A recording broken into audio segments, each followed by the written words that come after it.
Ella estaba sola, en el frío suelo, con los ojos hinchados de tanto llorar. Su marido la golpeaba, su hijo quería venganza. Santa Rita de Casia conocía el dolor que rasga el alma, pero no dejaba de amar. Esa noche se aferró a la cruz. Gritó, suplicó, «Señor, si es verdad que tú sufres conmigo, habla». Y entonces algo sucedió. La cruz frente a ella respondió, no con palabras humanas, sino con una señal tan misteriosa, tan sobrenatural, que cambió el rumbo de su vida y el destino de su familia. Fue allí, en el silencio de la sangre y la soledad, donde el cielo tocó la tierra. Santa Rita llevó en su cuerpo la marca de la pasión de Cristo, y lo que vino después desafió a los médicos, asombró a los sacerdotes y convirtió corazones fríos en llamas de fe. Ahora entenderás por qué para muchos ella es la santa de las causas imposibles. Capítulo 1. Nacimiento en Rocaporena y los primeros signos de santidad. Al pie de las montañas de Umbría, rodeado de olivos silenciosos y colinas empapadas de rocío, se encontraba el pequeño pueblo de Rocaporena, en Italia, en el siglo XIV. Era una tierra humilde, olvidada por los grandes señores, pero no por el cielo. Y fue allí, en medio del olor a pan horneándose en los hornos de piedra y el eco distante de las campanadas de la iglesia, que nació Rita Lotti el 22 de mayo de 1381, como si naciera una flor entre piedras. Hija única de Antonio y Amata Lotti, campesinos simples, pero de profunda fe, Rita vino al mundo envuelta en misterio y gracia. Sus padres ya eran de edad avanzada cuando recibieron la inesperada noticia del embarazo.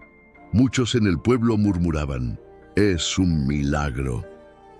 Y de hecho, desde los primeros momentos, había algo diferente en esa niña de ojos serenos.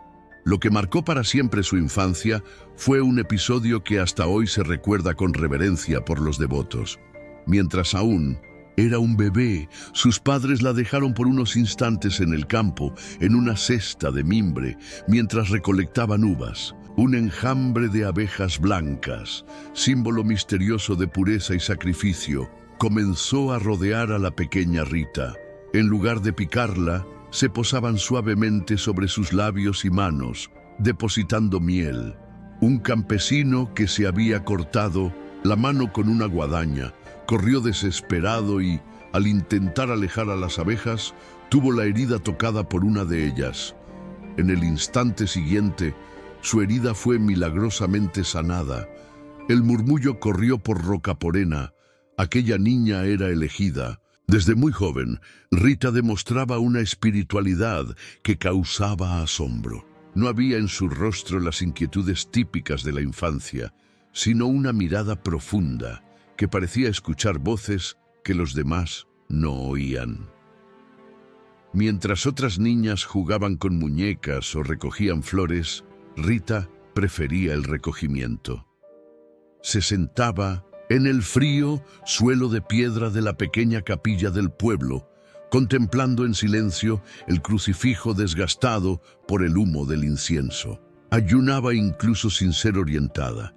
Hacía oraciones nocturnas, arrodillada sobre semillas secas, y usaba por voluntad propia pequeños sacrificios, como andar descalza o dormir sobre tablas, porque decía querer unirse al sufrimiento de Jesús.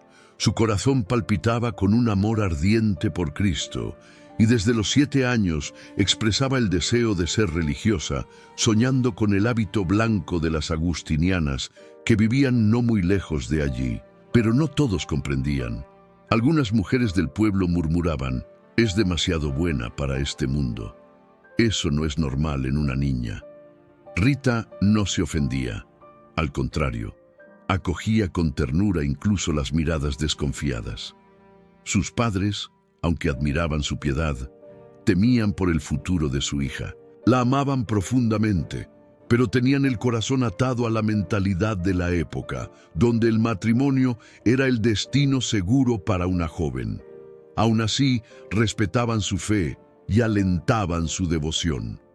Durante las noches era visitada por sueños que al despertar aún llevaban la fragancia de rosas frescas y el sonido de voces angelicales.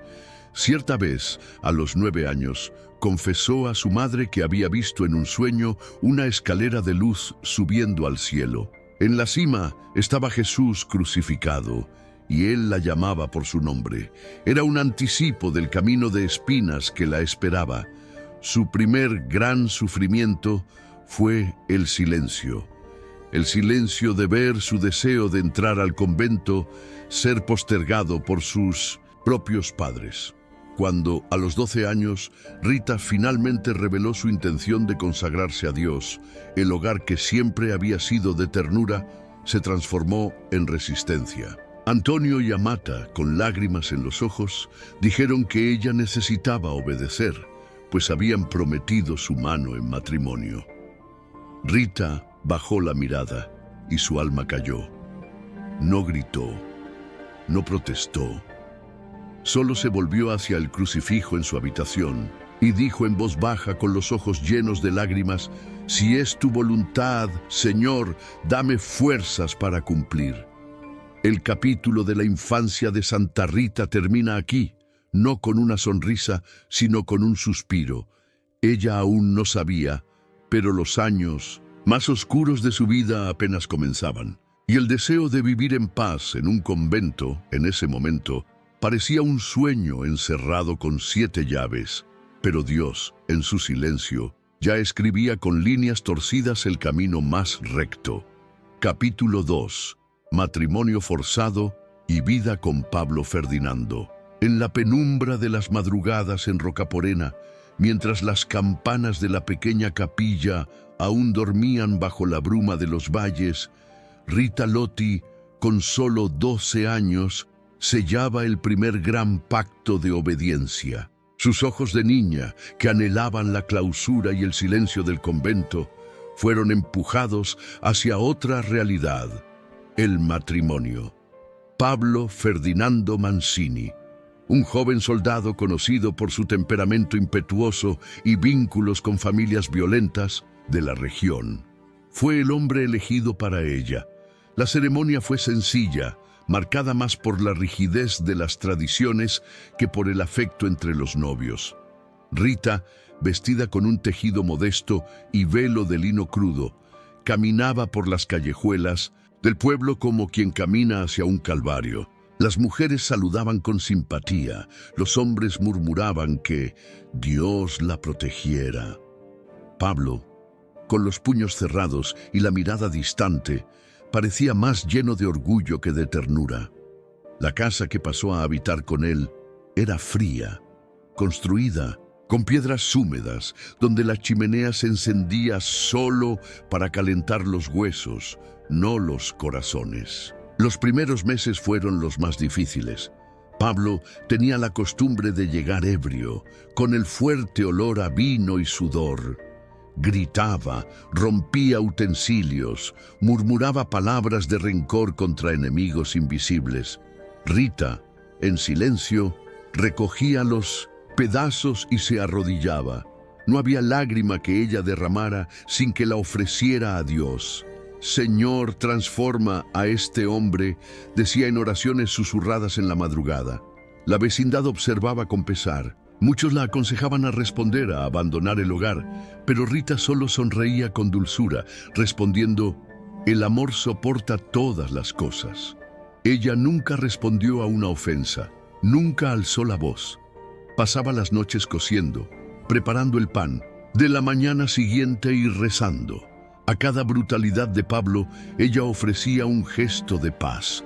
Una sopa caliente, un beso en la frente mientras él dormía, una flor recogida al lado del pozo. La gota que colmó el vaso se dio una noche lluviosa. Pablo, trastornado, arrojó contra la pared un pequeño crucifijo que Rita mantenía sobre la chimenea. Ella, en lugar de asustarse, se arrodilló, recogió la cruz, la besó con devoción y dijo: «Así como Cristo fue rechazado, hoy Él fue herido de nuevo en este hogar. Pero Él permanece conmigo». Pablo la miró, mudo. Por primera vez, Algo se rompió dentro de él, y no fue el crucifijo.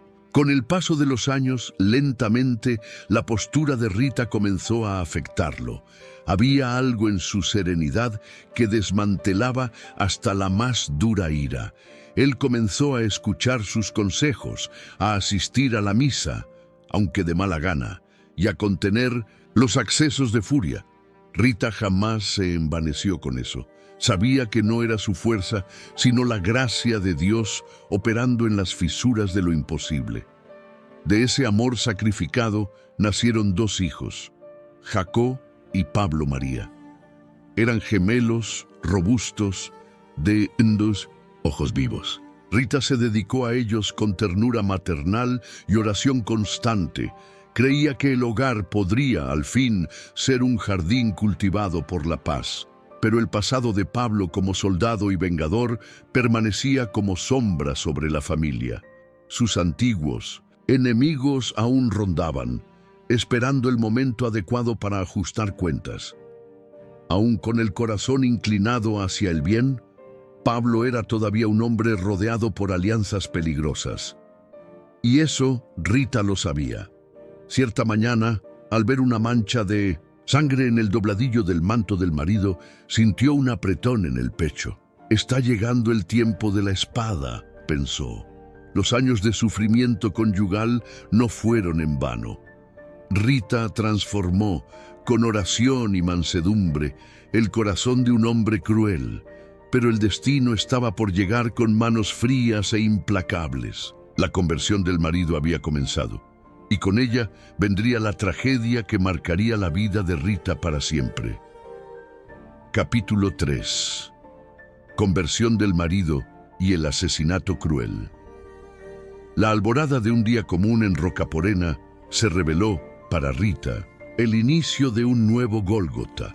La brisa fría de las montañas soplaba por las rendijas de la ventana mientras ella preparaba el pan y rezaba el rosario junto al fuego de la cocina. El sonido de las campanas del pueblo sonaba distante, sereno, sin presagiar la tragedia que se acercaba. Pablo Ferdinando, su marido, había salido temprano vistiendo su mejor túnica, la misma que usaba cuando quería mostrar arrepentimiento y cambiar. Le había prometido: «Hoy voy a buscar la paz con mis antiguos enemigos». Rita, con el corazón apretado, tomó su mano antes de que saliera, lo miró profundamente a los ojos y dijo: «Ve con Dios, y si no vuelves, ve en estado de gracia». Él sonrió por primera vez en semanas y la besó en la frente. Horas después, el grito de un niño resonó por el pueblo. Mataron a Pablo Mancini. Su cuerpo fue encontrado en un desfiladero caído entre piedras y hojas, la sangre aún caliente mezclada con la tierra. Había sido emboscado por miembros de una familia rival, una venganza antigua que finalmente encontró ocasión. Rita cayó de rodillas cuando recibió la noticia. No gritó, no lloró, solo abrazó el crucifijo junto al pecho y murmuró: «Señor, Él estaba volviendo a ti. Por eso permitiste que se fuera ahora». Fue en ese instante que la cruz de Rita se profundizó. El dolor de esposa se unió al dolor de cristiana. Ella no pensó en venganza, pensó en salvación. Se retiró a su habitación y pasó 3 días en ayuno y oración, pidiendo a Dios que aceptara la muerte de Pablo como ofrenda de conversión y que su alma fuera acogida en la misericordia. Pero el pueblo era otro. Las voces comenzaron a exigir justicia. Los hijos, aún adolescentes, estaban siendo incitados por los tíos y vecinos a vengar la muerte del padre. «Nos han quitado todo. Necesitamos hacer lo mismo». Rita vio a sus propios hijos, Jacob y Pablo María, comenzar a caminar por el mismo camino de odio y sangre que destruyó al padre. Fue entonces que vivió uno de los momentos más desgarradores de su vida: la lucha de una madre contra el pecado de sus propios hijos. Intentó convencerlos con cariño y firmeza a perdonar. «Mis hijos, si hieren, serán heridos. ¿Y qué más me dolería que verlos como asesinos?». Pero sus ojos ya estaban oscurecidos. El odio había entrado por la puerta que la muerte había dejado abierta. Rita entonces hizo una oración terrible y santa y, en un gesto de entrega total, se arrodilló ante el altar de su casa y suplicó: «Señor, si es tu voluntad, antes que mis hijos derramen sangre, llévalos a ti.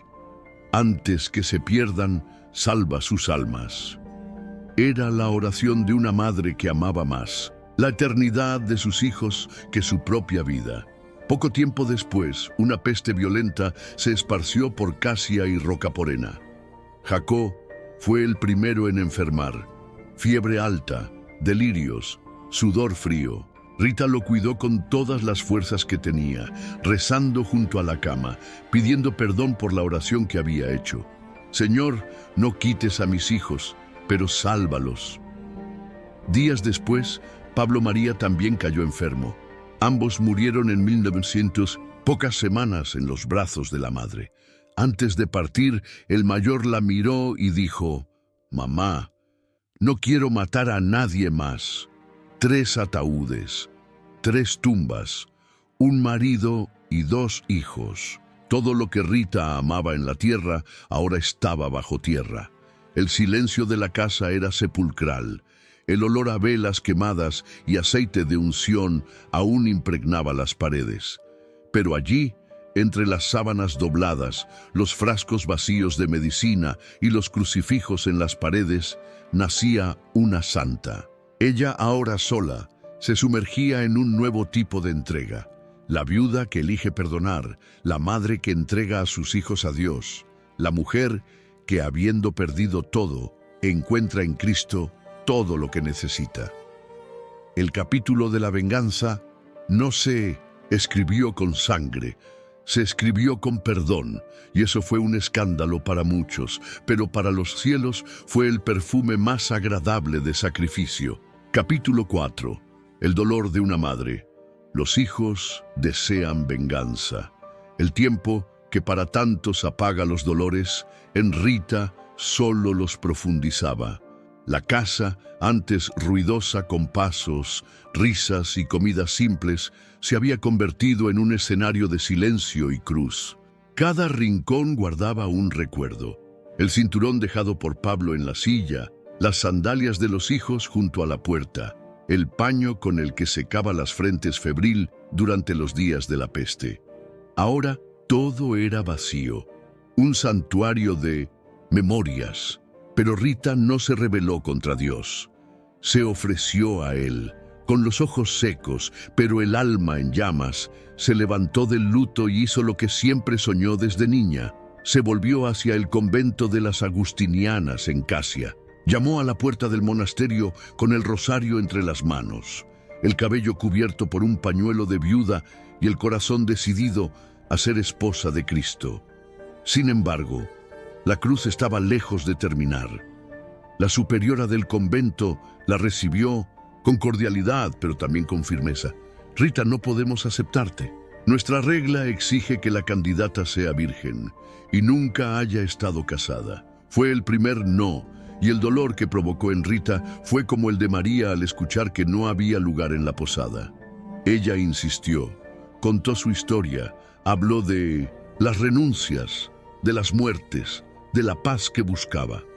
Pero escuchó nuevamente: «Es la norma. No hay excepción». Fue el segundo no.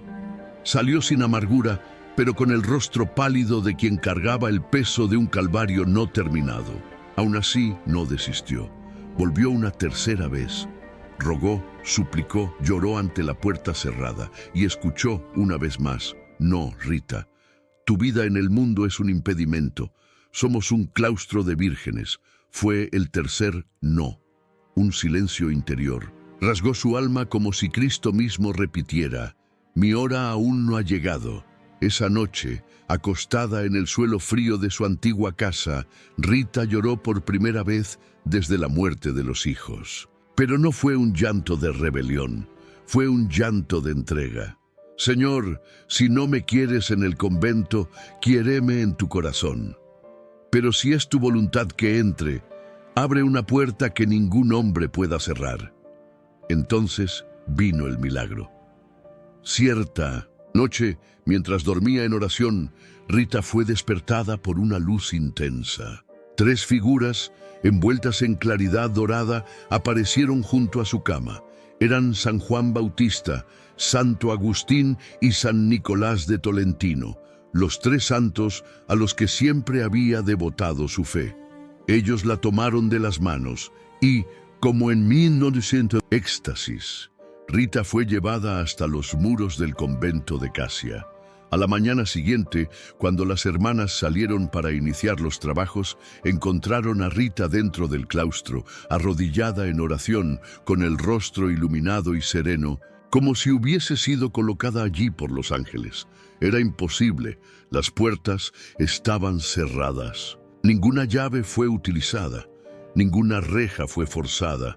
Conmovidas y atónitas, las monjas llamaron a la superiora. Esta, ante la evidencia del milagro, reconoció el signo de Dios. Ella entró por el cielo. ¿Y quiénes somos nosotros para impedirle que permanezca? Finalmente, después de tantos años de espera, Rita vistió el hábito agustiniano. El velo negro cubrió su cabello canoso, pero no su alma joven. Era ahora, en el más profundo sentido, esposa del Cordero. Su nuevo hogar ya no estaba hecho de piedras y recuerdos, sino de silencio, sacrificio y contemplación. Rita no pidió una habitación cómoda. Eligió la celda más fría, la más cercana al cementerio, diciendo: «Aquí puedo recordar mejor las vanidades de la vida y la eternidad que me espera». Cada día en el convento era una renovación del Calvario. Las otras hermanas la respetaban, pero muchas no la comprendían. Había quienes decían: «Ella no nació para la clausura, trajo el mundo consigo». Rita escuchaba en silencio. La cruz del juicio nunca le fue extraña, y ahora con más razón la abrazaba con firmeza y amor. Allí, en el claustro de piedra y oración, comenzaba una nueva jornada, la de perderse a sí misma para encontrarse completamente en Cristo. Capítulo 5. Rechazada 3 veces por el convento de las Agustinianas. Las puertas del convento de Casia, antes cerradas como un túmulo, ahora se convertían para Rita en un útero de resurrección. Ya no era viuda, ni madre huérfana de hijos, era simplemente la sierva de Cristo. La celda que le asignaron era pequeña, húmeda y fría, pero allí, entre piedras desnudas y el silencio de las madrugadas, encontraba un calor que ningún hogar terrenal le había dado, la presencia íntima de Dios. Desde el primer día, Rita demostraba una disposición rara. Nunca buscaba comodidad, nunca se quejaba, nunca se colocaba por encima de las demás. Incluso, siendo mayor y con una vida marcada por luchas que otras hermanas jamás conocieron. Quería ser la menor, la última, la olvidada. Elegía los servicios más simples: barrer el suelo del claustro, lavar los pies de las hermanas enfermas, ayunar el doble incluso cuando ya estaba débil de cuerpo. Las madrugadas eran su altar.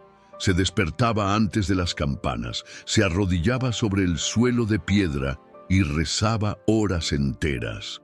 Frecuentemente, las otras hermanas la encontraban con el rostro bañado de lágrimas y los brazos erguidos en forma de cruz. Ya no lloraba más por sus muertos, lloraba por los pecados del mundo. A pesar de su dulzura, no todas en el convento la acogieron con amor. Algunas hermanas, incomodadas con su extrema piedad y su origen fuera del claustro, lanzaban comentarios fríos, evitaban su compañía, juzgaban sus gestos como exagerados. Pero Rita soportaba todo en silencio, recogía los desprecios como pétalos para ofrecer al cielo. Muchas veces, en lugar de responder a las palabras ásperas, dejaba discretamente un ramillete de flores en la puerta de la hermana que la había herido. Un gesto manso, que hablaba más alto que cualquier defensa. La superiora, observando su espíritu, comenzó a designarla para tareas espiritualmente más exigentes, oraciones de intercesión por los enfermos, ayunos por los conflictos de la región, acompañamientos de hermanas en crisis. Era notable. Donde Rita ponía los pies, la paz se instalaba. Era como si el propio cielo la siguiera en secreto. Pero fue en una madrugada de invierno que Cristo selló con ella una alianza invisible y dolorosa. Durante la meditación de la Pasión del Señor, un hábito que ella mantenía con rigor todos los viernes, arrodillada ante el crucifijo del coro, rezaba con fervor: Señor, dame una partícula de tu dolor, que no viva una vida estéril, que yo sufra contigo, aunque sea en secreto. Fue entonces cuando una llama invisible atravesó el aire de la capilla. Una espina, mística y real, se desprendió de la corona de Cristo esculpida en el crucifijo y vino a clavarse profundamente en su frente como un rayo silencioso. Cayó al suelo en éxtasis y dolor. Cuando la encontraron las hermanas, yacía entre sangre y lágrimas, con una herida abierta en el centro de la frente, una marca viva de la pasión de Cristo. La carne se pudría alrededor de la herida, exhalando un olor intenso que ninguna hierba podía disfrazar. A partir de entonces pasó a vivir aislada, pues el olor y la apariencia de la llaga provocaban repulsión, pero Rita no se quejaba. Por el contrario, decía: ahora cargo una espina de mi esposo, es mi dote, es mi alianza. El dolor era constante, lacerante, y muchas veces la impedía dormir, pero en sus ojos había luz, una luz que nacía del dolor transformado en amor. Durante 15 años convivió con esta llaga, una herida viva que pulsaba como si fuera el propio corazón de Cristo latiendo en ella. Ningún médico podía explicar, ninguna hermana lograba entender plenamente. Aquellas que antes la criticaban ahora comenzaban a callar.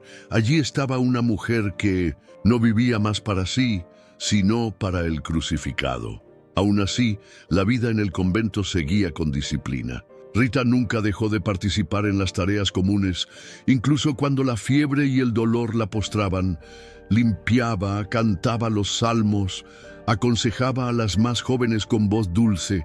Era como si la herida en su frente abriera también una ventana al cielo, y a través de ella viera lo que otros no veían. Su corazón no envejecía. Aún con los huesos ya encorvados y el cuerpo debilitado, Rita tenía en los ojos la juventud de los santos. Y cuando alguien le preguntaba cómo podía soportar tanto sufrimiento, sonreía con humildad y decía: el amor verdadero no pregunta cuánto falta, simplemente sigue. Capítulo 6. Vida de penitencia, silencio y oración en el convento. En el clausura de las murallas del convento de Casia, el tiempo parecía doblarse ante la eternidad que pulsaba en el cuerpo flagelado de Rita. La herida en su frente, esa úlcera abierta por la punta invisible de una espina de la corona de 1912. Cristo no cerraba. Era una llaga viva, olorosa, oscura y profunda. A veces parecía infectarse, lanzando un olor acre que hacía retroceder a las hermanas. Pero Rita no se quejaba. La llamaba mi espina de amor. Los años siguientes fueron marcados por un sufrimiento silencioso, casi litúrgico. La celda de Rita se convirtió en un lugar de peregrinación dentro del convento. Aunque reclusa, muchas hermanas pedían a la superiora permiso para visitarla en secreto. Y salían de allí transformadas. Decían que, al arrodillarse a su lado, un calor ligero invadía el pecho, como si un perfume invisible, no de la herida, sino de la gracia, estuviera presente en el aire. Aún en medio del dolor constante, Rita mantenía una mirada serena. Sus ojos, profundos y envueltos por finas arrugas, tenían el brillo de una mujer que conversaba con el cielo. Muchas veces se la veía hablando sola, como quien responde a voces dulces que solo ella escuchaba. Algunas hermanas decían haber visto luces suaves escapando de la celda durante la noche. Otras, al pasar por el pasillo, escuchaban cantos suaves en latín, sin saber de dónde venían. Pero hubo momentos en que hasta las fuerzas de Rita cedieron ante el peso de la cruz. Ciertas mañanas no podía ni levantarse. Se quedaba estirada en el suelo de piedra, los huesos como ramas secas, los labios pegados en oración. En esos momentos, el cielo parecía demorarse, y ella, con lágrimas escurriendo por entre las mejillas ya hundidas, susurraba: «Mi Señor, estás en silencio, pero incluso tu silencio es mi escuela». Esos momentos de abandono, de sentirse olvidada incluso por Dios, fueron los más agudos. La cruz invisible que tantas almas cargan estaba en ella clavada por dentro, no solo en el cuerpo, sino en el alma. Era la cruz de la espera, de la ausencia, del aparente silencio de Dios. Pero la santidad, como una vela encendida en un cuarto oscuro, irradiaba cada vez más. La fama de su piedad comenzó a superar los muros del convento. Cartas llegaban de toda la región. Esposas en sufrimiento pedían oraciones. Madres que habían perdido hijos pedían consuelo.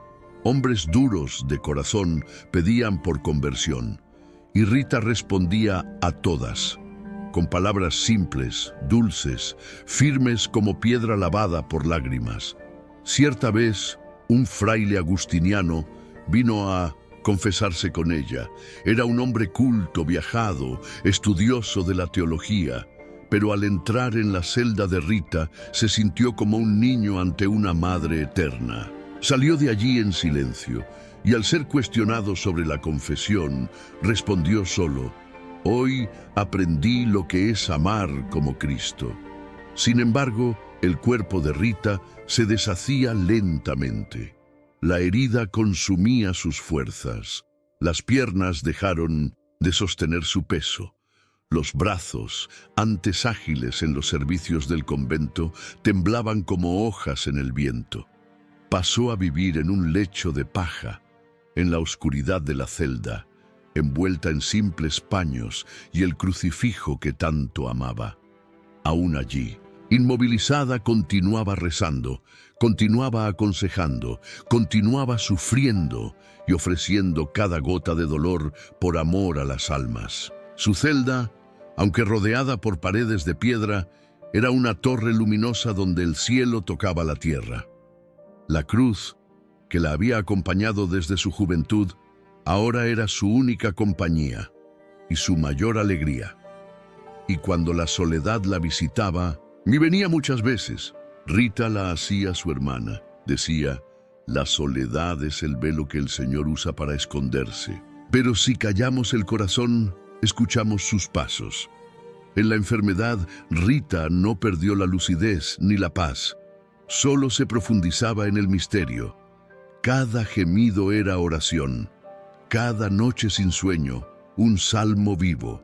Cada suspiro, una ofrenda. Y aún habría de venir un milagro más, un último gesto del cielo para tocar su alma antes de partir.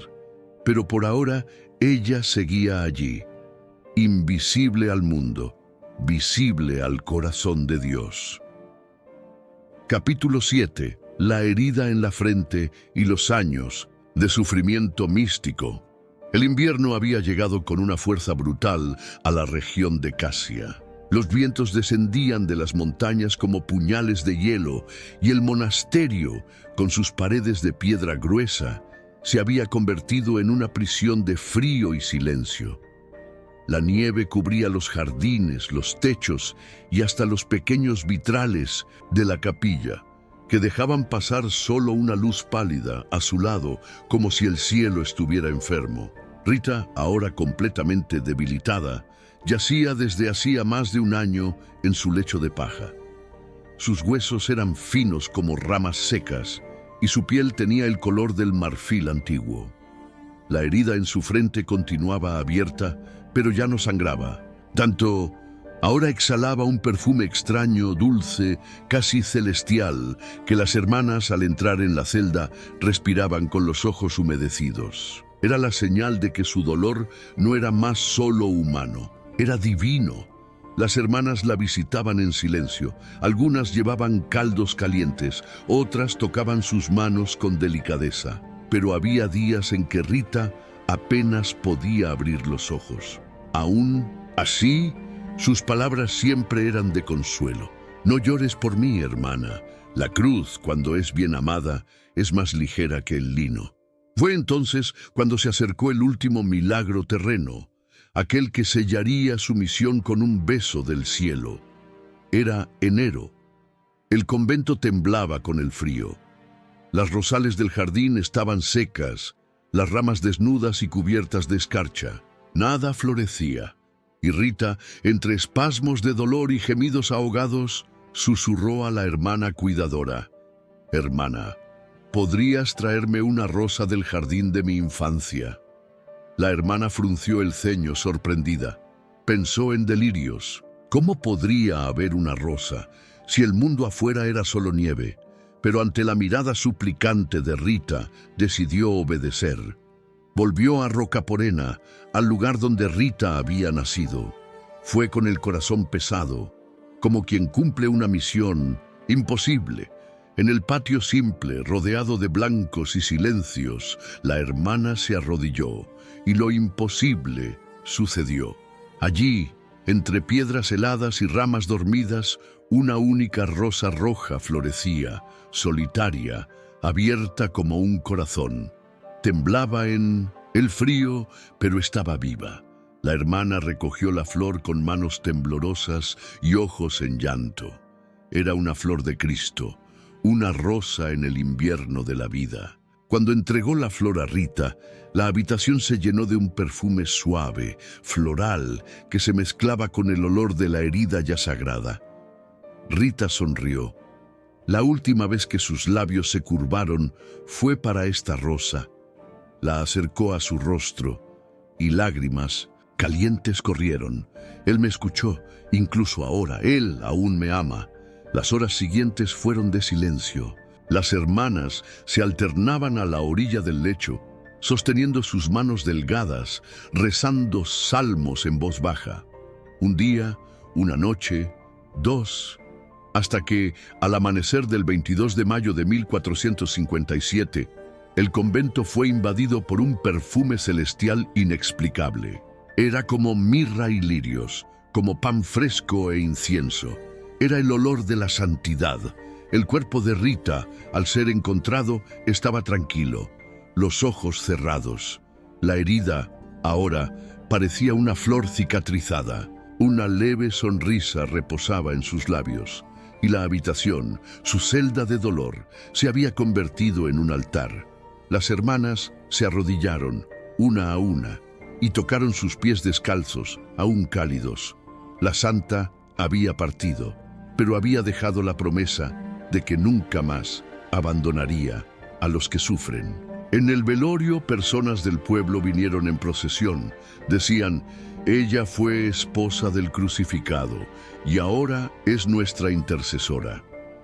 Un paralítico tocó el cuerpo y volvió a andar. Una mujer estéril tocó su hábito y meses después concibió. Y así, el nombre de Rita, la viuda, la madre enlutada, la monja marcada por la pasión, se esparció por toda Italia. Hoy se le llama la Santa de las Causas Imposibles, y todo imposible tiene raíces en una cruz, así como la rosa en invierno. Capítulo 8. La última misión. La rosa de invierno. Aún después de la muerte, Rita no descansó. Su vida, marcada por dolores, silencios y cruces ocultas, se convirtió ahora en un puente entre los desesperados y el cielo. Su celda, antes oscura y solitaria, fue transformada en un lugar de peregrinación. Hombres y mujeres, muchos de ellos afligidos, enfermos, inconsolables, comenzaron a llegar de todas partes de Italia. Y no pasó mucho tiempo para que los milagros se multiplicaran. El perfume celestial que exhaló de su cuerpo durante días tras su muerte no cesó. Hasta hoy, en los pasillos del convento donde vivió, hay registros de visitantes que, de repente, sienten en el aire un olor dulce, floral, que invade los sentidos con suavidad, como si Rita en espíritu aún pasara por allí, consolando a los que sufren. El cuerpo de la santa, milagrosamente preservado, fue colocado en exhibición en una urna de cristal, y allí parecía dormir. Los fieles se acercaban entre lágrimas, muchos arrodillándose con el rosario entre los dedos, murmurando súplicas. «Santa Rita, intercede por mí». Mi causa es imposible para los hombres, pero no para Dios. Y entonces, una cura, un reencuentro, un perdón inesperado, un milagro silencioso. Así fue como su nombre, que antes resonaba solo en Casia y Rocaporena, comenzó a cruzar fronteras. Pasó por los campos de Umbría, por las murallas de Roma, hasta cruzar mares y llegar a Francia, a España, a Brasil, a India. Hoy, en cada rincón del mundo donde hay un católico en desesperación, hay una vela encendida ante la imagen de Santa Rita. Su canonización oficial, aunque tardía, fue solo la confirmación de lo que el pueblo ya sabía. Aquella mujer de 1200, ojos mansos y herida en la frente, era santa desde que se ofreció por amor. El Papa León XIII la declaró santa en 1900, ante una multitud conmovida. Desde entonces, su día, 22 de mayo, se convirtió en símbolo de esperanza para quienes ya no ven salidas. En iglesias y capillas dedicadas a ella, las paredes están cubiertas de testimonios. Fotos de niños curados, alianzas de parejas reconciliadas, cartas de agradecimiento, muletas abandonadas. Cada uno un testimonio del poder de una mujer que hizo de cada lágrima una oración. Pero lo que más conmueve a quienes la descubren es su corazón materno. Santa Rita no es temida. Ella es buscada como si fuera una madre cercana, humana, que entiende los dolores del alma.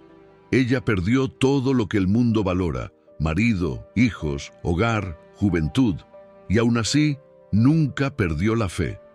Por eso es llamada patrona de las causas imposibles, porque ella misma vivió imposibilidades que se convirtieron en puertas abiertas por la fe.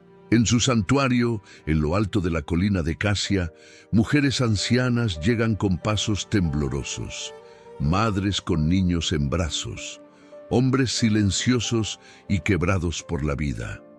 Y todos, sin excepción, salen de allí con los ojos húmedos y el alma aliviada.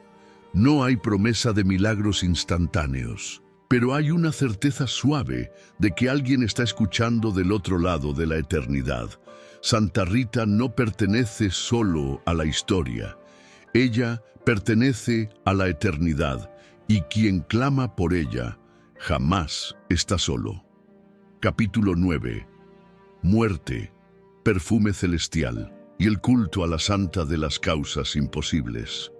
El último suspiro de Rita de Casia no fue marcado por angustia, sino por una paz tan densa que parecía reposar sobre cada piedra del convento como una unción invisible. Era mayo de 1457. El sol de Umbría atravesaba los vitrales de la pequeña celda con una delicadeza poco común, dibujando halos de luz alrededor del lecho. Rita, frágil como un pétalo antiguo, apenas podía pronunciar palabras. Su cuerpo ya era solo espíritu, y su espíritu solo deseo de Dios. En los días que precedieron su muerte, las hermanas notaron algo extraordinario. El olor de la herida en su frente, que por años exhaló un olor desagradable y causaba repulsión, ahora se había transformado en un perfume dulce, profundo, como incienso y rosas. Era un aroma que no se explicaba con plantas o bálsamos, sino con la presencia de lo sobrenatural. Todo el convento fue tomado por esta fragancia, como si el cielo quisiera anunciar: ha llegado la hora de la glorificación de la cruz. En la madrugada del 22 de mayo, Cuando la campanada de la oración nocturna aún no había sonado, una luz suave inundó la celda. Algunas hermanas, despertadas por un llamado invisible, corrieron hasta ella. Encontraron a Rita con los ojos cerrados, una leve sonrisa en los labios, las manos cruzadas sobre el pecho y el rosario entrelazado entre los dedos huesudos. Ella había partido, pero había dejado el cielo en su celda. Del cuerpo un perfume fuerte y constante continuaba emanando. Era inexplicable. Las ventanas estaban cerradas. No había flores en el ambiente, pero el aire era puro, perfumado, ligero, y se mantuvo así por días. Las monjas, ante el milagro, encendieron velas, entonaron cánticos y permitieron la entrada del pueblo para despedirse. Y el pueblo vino, a miles, de Rocaporena, de Casia, de ciudades vecinas, ricos y pobres, madres con hijos enfermos, viudas, en llanto, campesinos arrodillados, nobles en silencio. Cada uno llevaba un pedido, cada uno salía con un consuelo. Y los primeros milagros comenzaron a suceder inmediatamente.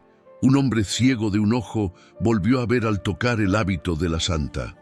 Un niño moribundo, al ser llevado hasta el cuerpo, recuperó los sentidos y sonrió. Una mujer abandonada, desesperada por la reconciliación con su marido, salió del velorio y lo encontró en la puerta de casa pidiendo perdón. Estas señales no cesaron. Se multiplicaron como rosas nacidas en el desierto. Rita pasó a ser llamada, espontáneamente, Santa de las causas perdidas, luego de las causas imposibles, porque nada era demasiado pequeño o grande para ella. Siempre que viniera de un corazón afligido, el cuerpo de la santa fue velado por días, y aun después de eso no se corrompió. Cuando fue colocado en una urna de madera y vidrio, las monjas notaban que su piel mantenía un tono natural. Los ojos entreabiertos parecían aún contemplar el cielo, y la herida en la frente, ahora cicatrizada, parecía una marca luminosa, una firma de Dios. Décadas después, cuando abrieron el sepulcro para la transferencia, el perfume volvió a exhalarse con fuerza. Muchos se desmayaron, otros lloraron copiosamente. Era como si la presencia de Rita se renovara a cada tiempo, para no dejar a nadie olvidar. Los santos no mueren, cambian de dirección. Con el tiempo, su culto fue consolidándose, y el Vaticano, ante tantos milagros documentados y la devoción creciente, reconoció oficialmente su santidad. El 24 de mayo de 1900, el Papa León XIII la canonizó ante una multitud que no podía contener las lágrimas. La iglesia en Roma se llenó del perfume de rosas y del canto de los fieles. Hoy su cuerpo reposa en Casia, en un relicario de cristal. Los peregrinos, venidos de todo el mundo, se arrodillan allí con la misma fe de los primeros campesinos. No van solo por devoción, van porque saben que Rita los escucha, porque ella escuchó primero al propio Cristo y aprendió, con él, a amar hasta el dolor y amar más allá de la muerte. Allí, ante sus restos serenos, aún se repiten las promesas: si consigo este milagro, vuelvo aquí para agradecer. Santa Rita, mira por mí, por mi hijo, por mi familia. Tú, que hiciste brotar una rosa en invierno, haz también florecer algo en el desierto de mi vida. Y ella sigue atendiendo, porque su misión no ha terminado, solo ha comenzado. Silencio. Cierra los ojos, respira hondo. Siente el suave perfume de las velas, el sonido distante de campanas, la luz dorada del atardecer entrando por la ventana. Imagínate arrodillada frente a una imagen de Santa Rita con el corazón abierto, con las manos temblorosas y el alma cansada. Ahora reza conmigo. Oh gloriosa Santa Rita de Casia, tú que fuiste flor en el desierto, rosa en medio de las espinas, intercede por mí en este momento en que mi corazón está sin fuerzas. Tú conoces el peso de las lágrimas nocturnas, el silencio de las penas que nadie ve, y la soledad de quien ha perdido todo y aún así ha permanecido en pie. Ayúdame, Santa de lo imposible, a no ahogarme en el miedo. Santa Rita, mujer de cruces y milagros, mira esta causa que cargo conmigo como quien lleva a un hijo en brazos, con fe, con desesperación, con amor y con dolor. Tú que viste la muerte de tus hijos y de tu esposo, enséñame a vivir también la muerte de mis sueños con dignidad. Enséñame a transformar mi sufrimiento en oración. Pon tu mano herida sobre mi cabeza, susurra a mi oído que no estoy sola. Abraza mi corazón con tu presencia serena y firme. Tú que recibiste una espina de la corona de Cristo, haz que mis heridas sean también marcas de fe y no de amargura. Dame valor para enfrentar lo que aún no entiendo, paciencia para aceptar el tiempo de Dios y sabiduría para no desistir de rezar. Muéstrame que incluso en invierno puede florecer una rosa y que incluso en la noche más oscura el cielo sigue escuchando. Santa Rita, si es la voluntad de Dios, haz este milagro que pongo ahora ante ti. Pero si no es el tiempo, ni el plan de Dios, no permitas que me rebelle. Permite solo que continúe amando. Quédate conmigo, Santa Rita. Quédate conmigo en este dolor, en esta espera, en este camino incierto. Tú que vives en el cielo, pero aún caminas entre nosotros, pasa por mi casa, por mi corazón, por mi familia. Y cuando ya no tenga palabras, reza por mí, Santa de las causas imposibles. Haz de mí un testimonio de la fe que no se rinde. Y cuando este valle de lágrimas termine, llévame contigo a la presencia del Dios que todo puede. Amén.